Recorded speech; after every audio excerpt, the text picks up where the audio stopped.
பிரியமானவர்களே, ஆண்டவர் இயேசு உங்களுக்கு ஒரு நல்ல மேய்ப்பனா இருக்கிறாராம். என்னைக்காவது நினைச்சு பார்த்துருக்கிறீங்களா? கர்த்தர் என் மேய்ப்பராய் இருக்கிறார், தாழ்ச்சி அடையேன். 23 சங்கீதம்ல எல்லாருக்கும் ஞாபகம் இருக்குது. அப்போ ஆண்டவர் எனக்கு நல்ல மேய்ப்பனா இருக்கிறார். மேய்ப்பனா இருக்கிறத குறித்து என்னைக்காவது யோசித்து பார்த்துருக்கிறீங்களா? இந்த மேய்ப்பர்கள் ஆடுகளை எல்லாம் கொண்டு போவாங்க, நீங்கள் கவனித்து பார்த்துருக்கீங்களா? அந்த மேய்ப்பன் ஆடு அதை கவனிச்சிருக்கீங்களா? நான் நிறைய கூர்ந்து கவனித்து பார்த்துருக்கிறேன். 23 சங்கீதம் 4ஆம் வசனத்தில், தேவரீர் என்னோட கூட இருக்கிறீர், உமது கோலும் உமது தடியும் என்னை தேற்றும். ஆண்டவரே, நீங்கள் என் கூட இருக்கிறீங்க, எனக்கு ஒரு நல்ல மேய்ப்பனாக இருக்கிறீங்க, என்னோடு கூட எப்பவும் இருக்கிறீங்க அப்படின்னு நீங்கள் சொல்லி துதிக்கும் போதே உடத்துல தேவ பிரசன்னம் வந்துடும். அப்போது தேவரீர் என்னோட கூட இருக்கிறீர், உமது கோலும் உமது தடியும்.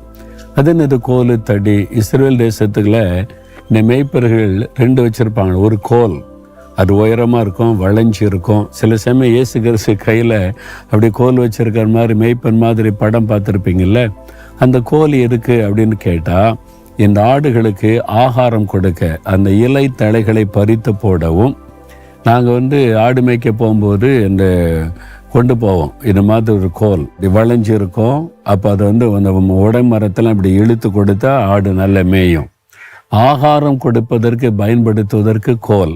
அப்போ ஆகாரம் பறித்து போட, இலை தழைகளை பறித்து போட, அவளை போஷிப்பதற்கு கோல். தடி எதுக்குங்க அப்படின்னு பார்த்தீங்கன்னா, சின்னதாக ஒரு தடி ஒன்று கையில் வச்சுருப்பான்.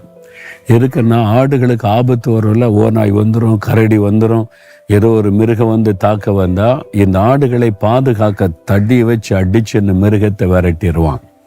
அப்போது அந்த ஆடுகளை போஷிப்பதற்கு கோல், ஆடுகளை பாதுகாக்க தடி. அந்த உமது கோலும் உமது தடியும் என்னை தேற்றும் அப்படின்னா எனக்கு பாதுகாப்பு ஆசீர்வாதமாக இருக்கும். அதே மாதிரி தான் பொல்லாத பிசாசு மிருகமாக இருக்கிற சாத்தான் உங்களை அழிக்கும்படி ஆண்டவர் கோலை எடுத்து அடித்து விரட்டிடுவார். இது என்னுடைய ஆடு, இவங்கெல்லாம் என்னுடைய மந்தை, என் பிள்ளைங்க தொடாதேன்னு சொல்லி. எவ்வளோ நல்ல ஆண்டவர் இல்லை! நம்மை போஷிக்கிறவர், நம்மை உடுத்து வைக்கிறவர் மாத்திரம் இல்லை, தினந்தோறும் வேத வசனத்தை கொண்டு நம்மோடு ஆவிக்குரிய வாழ்க்கையில் போஷித்து நம்ம உற்சாகப்படுத்தி நடத்துகிறவர். அதனால சொல்லுங்க, உமது கோலும் உமது தடியும் என்னை தேற்றும். நீங்க எப்பவும் என் கூடவே இருக்கிறீங்க, நல்ல மேய்ப்பனா இருக்கிறீங்க, அது எனக்கு போதும்.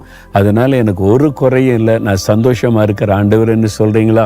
தகப்பனை, எனக்கு நீங்க நல்ல மேய்ப்பனா இருக்கிறீங்க, உங்களுடைய கோலும் தடியும் என்னை தேற்றுகிறது, என் கூடவே இருக்கிறீங்க, எனக்கு ஒரு குறையும் இல்லை, என்னை நல்லா வச்சிருக்கிறீங்க. உங்களுக்கு கோடி கோடி ஸ்தோத்திரப்பா. இயேசுவின் நாமத்தில் ஸ்தோத்திர பலிகளை ஏறெடுக்கிறேன் பிதாவே. ஆமேன், ஆமேன்.